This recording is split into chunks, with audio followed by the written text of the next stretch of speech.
PM cares fund का पूरा हिसाब किताब सरकार ने जारी किया तो विपक्षी खेमे में हलचल मच गई। कल तक विपक्ष पीएम केयर्स फंड को लेकर तमाम तरह के आरोप लगा रहा था। अब उसके पास नए सवाल हैं। कोई ये पूछ रहा है इतना ही खर्च क्यों किया, ज्यादा क्यों नहीं हुआ।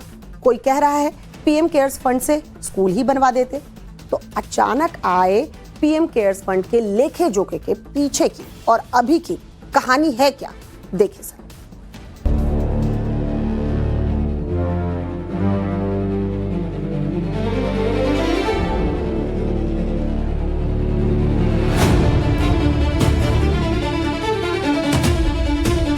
सबसे पहले तो मैं चाहूंगा कि ये पीएम केयर फंड की जांच होनी चाहिए और उन अधिकारियों के खिलाफ, चाहे उसमें प्रधानमंत्री जी क्यों ना हो। तो आने वाली सरकारों में पता चलेगा कि पीएम केयर फंड से देश की केयर हुई कि बीजेपी की केयर हुई। ये भी सबसे महत्वपूर्ण बात है।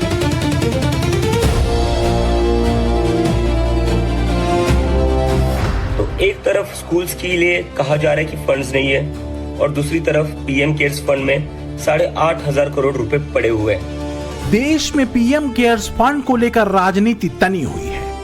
सुझाव से लेकर संदेह और विपक्ष के राजनीतिक ताव से लेकर तीरंदाजी तक सब चालू है। जो आपको समझ आए उठा लीजिए टाइप। कल तक जो विपक्ष पीएम केयर्स फंड में घोटाला, गड़बड़ झाला और हेराफेरी वाला राग अलाप रहा था, अब वो दूसरी पिच पर खेल रहा है। क्यों? क्योंकि पीएम केयर्स फंड का पूरा लेखा जोखा सरकार ने सामने रख दिया है। पहले सीधा गणित देखिए, फिर गणित पर चल रही राजनीति भी दिखाएंगे। गणित यह है कि मार्च 2025 तक पीएम केयर्स फंड की कुल राशि बढ़कर 8,452 करोड़ रुपए हो गई है, जिसमें एक साल में 1,279 करोड़ रुपए की बढ़ोतरी दर्ज की गई। 2024-25 में फंड का शुरुआती बैलेंस 7,173 करोड़ रुपए था। तो इधर ताजा ऑडिट आया, उधर विपक्षी खेमे और इसके इकोसिस्टम में हलचल मच गई।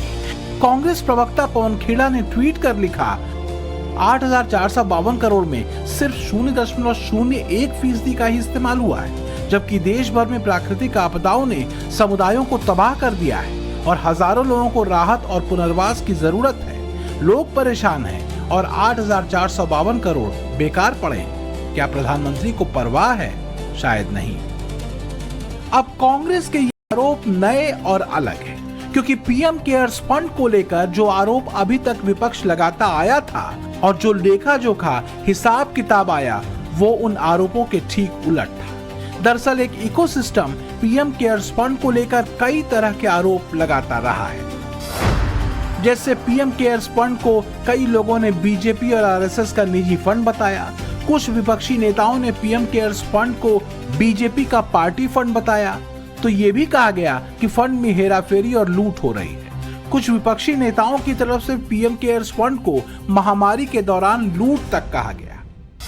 सबसे पहले तो मैं चाहूंगा कि ये पीएम केयर फंड की जांच होनी चाहिए और उन अधिकारियों के खिलाफ, चाहे उसमें प्रधानमंत्री जी क्यों ना हो, उनके खिलाफ मुकदमा दर्ज होना चाहिए। एक तरीके से उन्होंने एक्सटॉर्शन किया, क्योंकि जब सरकार खुद कह रही है कि ये सरकारी एजेंसी नहीं है, ये तो एक एनजीओ टाइप है, तो एनजीओ लोगों की तनख्वाह से पैसे कैसे काटता है? समाजवादी पार्टी के लिए तो लगता है कि पीएम केयर्स फंड का ये पूरा हिसाब किताब ही बड़ा भारी हो गया, क्योंकि जिस फंड में एक साल में 1,279 करोड़ की बढ़ोतरी हुई, उस पर भी समाजवादी सवाल दाग रहे।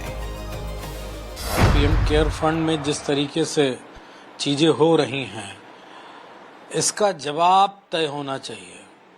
खर्च कहाँ हो रहा है, जवाबदेही तो सरकार ने बंद कर दी है। ये सबसे दुर्भाग्यपूर्ण है। ये तो आने वाली सरकारों में पता चलेगा कि पीएम केयर फंड से देश की केयर हुई कि बीजेपी की केयर हुई।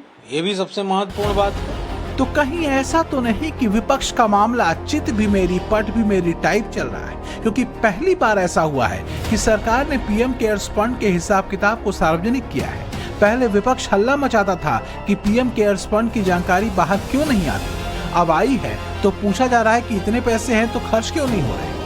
लोगों का विश्वास उस फंड से या तो कम हुआ है, क्योंकि लोगों को पहले जिस उद्देश्य से लोगों ने फंड दिया तो उसमें वो समझा था कि इससे सार्वजनिक रूप से इसमें काम होगा और जो भी ज़रूरतें हैं उसको पूरी की जाएगी, लेकिन ऐसा हुआ नहीं।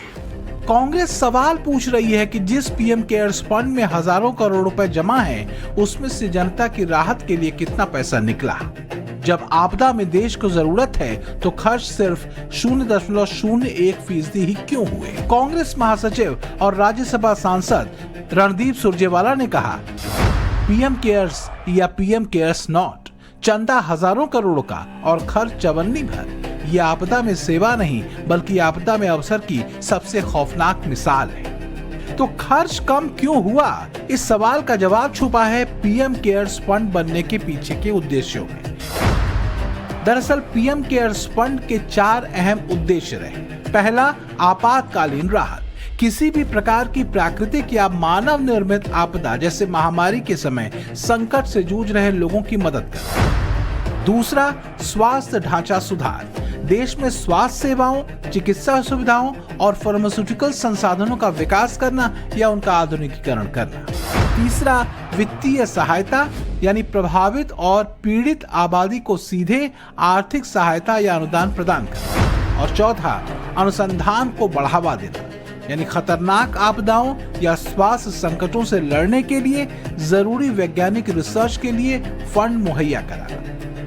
अब जब सरकार की तरफ से जारी ताजा आंकड़ों में पीएम केयर्स फंड में 8,500 करोड़ से ज्यादा फंड होने का पता चला है, तो हाल ये है कि कॉकरोच जनता पार्टी के फाउंडर कह रहे हैं कि इस फंड का इस्तेमाल स्कूलों के लिए किया जाना चाहिए। तो एक तरफ स्कूल्स के लिए कहा जा रहा है कि फंड्स नहीं है और दूसरी तरफ पीएम केयर्स फंड में 8,500 करोड़ रुपए पड़े हुए हैं। तो क्या ये पैसा स्कूल्स के लिए इस्तेमाल नहीं होना चाहिए? 8,500 करोड़ है, ये तो आपका पैसा है ना, पीएम का थोड़ी ना है, ये आपका पैसा है। तो क्या ये पैसा आपके छोटे भाई बहनों के स्कूलिंग के लिए इस्तेमाल नहीं होना चाहिए? क्या ये आपका पैसा आपके छोटे बच्चों के एजुकेशन के लिए नहीं इस्तेमाल होना चाहिए? तो अचानक आने वाली आपदाओं में लोगों को मदद कहां से की जाएगी? सवाल ये भी उठाए जा रहे हैं कि जब फंड में पैसा है तो खर्च क्यों नहीं हो रहा। आरटीआई कार्यकर्ता अंजलि भारद्वाज ने इसी को लेकर सोशल मीडिया पर सवाल उठाए। उन्होंने लिखा कि आपातकालीन राहत के लिए बनाए गए फंड से इतने कम पैसे क्यों खर्च हुए। ऑडिट रिपोर्ट में इम्प्लीमेंटिंग एजेंसी से करीब 324.65 करोड़ वापस उठाए गए। इस पर उन्होंने सवाल पूछा कि यह पैसा किस एजेंसी को दिया गया, किस काम के लिए दिया गया और वापस क्यों लिया गया। अंजलि भारद्वाज ने पूछा कि पैसा देने वालों और फंड के स्रोत की पूरी जानकारी क्यों नहीं दी। सवालों का उठना अपनी जगह, लेकिन जायज सवाल कौन से हैं वो फैसला लोगों को करना है। इस बीच कहा यह जा रहा है कि अचानक पीएम केयर्स फंड का हिसाब किताब जारी करके एक तरह से सरकार ने विदेशी फंडिंग वाले बिल यानी FCRA पर सवाल उठा रहे NGOs और उनकी तरफदारी कर रही पार्टियों को संकेत दे दिया है कि पारदर्शिता तो रखनी पड़ेगी। तो क्या जमीन तैयार की गई है क्रैकडाउन ऑन NGO फंडिंग के लिए? ब्यूरो रिपोर्ट, टाइम्स नाउ, नव भारत।